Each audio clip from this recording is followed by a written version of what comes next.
तर ज्यांच्यावरती एकनाथ शिंदेंनी थेट टीका केलेली आहे ते सिद्धिविनायक ट्रस्टचे माजी अध्यक्ष आदेश बांदेकर सध्या आपल्या सोबत आहेत। आदेशजी नमस्कार, तुमच्याकडनं उत्तर जाणून घ्यायचंय किंवा तुमचं स्पष्टीकरण ऐकायचंय, पण त्यापूर्वी अर्थातच एकनाथ शिंदे विधान परिषदेत काय बोलले हे तुम्ही सुद्धा एकदा ऐका आणि मग आपण बोलूया। जे टीका करतायत त्यांच्या सहकाऱ्यांनी सिद्धिविनायकाच्या मंदिरामध्ये दानपेटी लुटण्याचं पाप केलं, तेव्हा चौकशीचे आदेश का दिले नाहीत? का दिले नाहीत? मी बोलतोय त्याच्यावर पुरावा म्हणून बोलतोय। हे बघा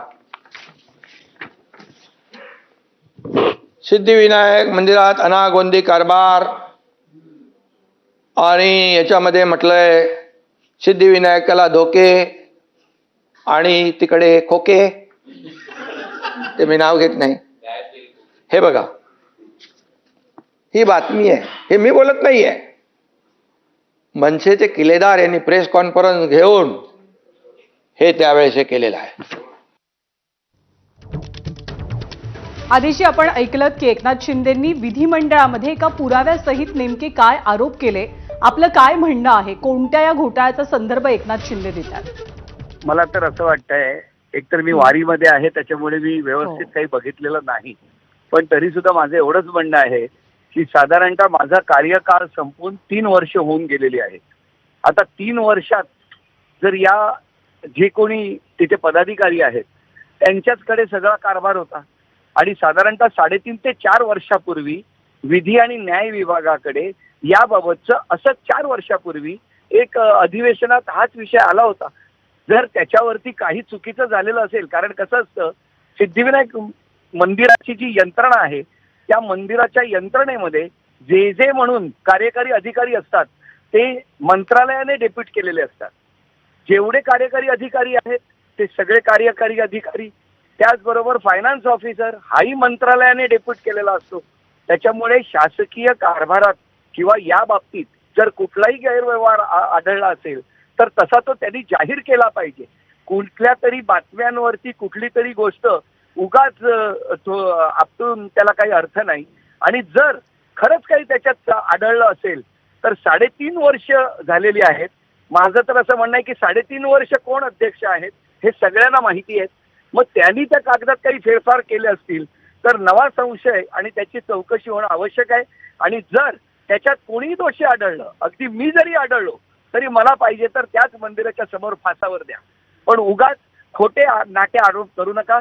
कारण सगळ्या गोष्टी स्पष्टपणे अत्यंत क्लिअरली या वेळोवेळी जाहीर केलेल्या आहेत, वेळोवेळी दाखवलेल्या आहेत आणि त्याच्यावरती विधी न्याय विभागाकडे सगळ्या गोष्टी दिलेल्या आहेत। जर काही चुकीचं असेल तर जरूर कारवाई करा। मी या वारीतनं सांगतोय, मी आता माऊलींच्या वारीमध्ये आहे। एक गोष्ट जरी चुकीची काही घडली असेल आमच्या कार्यकाळात तर मला फासावर द्या, रामकृष्ण हरी माऊली। आणि दुसरी महत्वाची गोष्ट, उगाच काहीतरी धूर बघून आग लागली आहे असं काहीतरी करू नका। व्यवस्थित एकतर चोख कारभार करा। स्वतःच्या कुठले तरी गैरव्यवहार लपवण्यासाठी उगाच काहीतरी आरोप करत राहायचे आणि दिशाभूल करायची असं करू नका। जर काही चुकीचं आढळलं असेल तर पाहिजे ती कारवाई करा।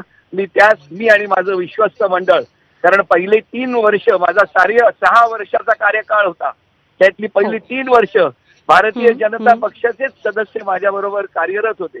त्यांनाही विचारा, सगळ्या घटना, सगळे पेपर आणि सगळ्या ज्या मीटिंग झाल्या त्याचे सगळे कागदपत्र आणि त्याच्या मंजुऱ्या या सगळ्या मंत्रालयात दिलेल्या आहेत।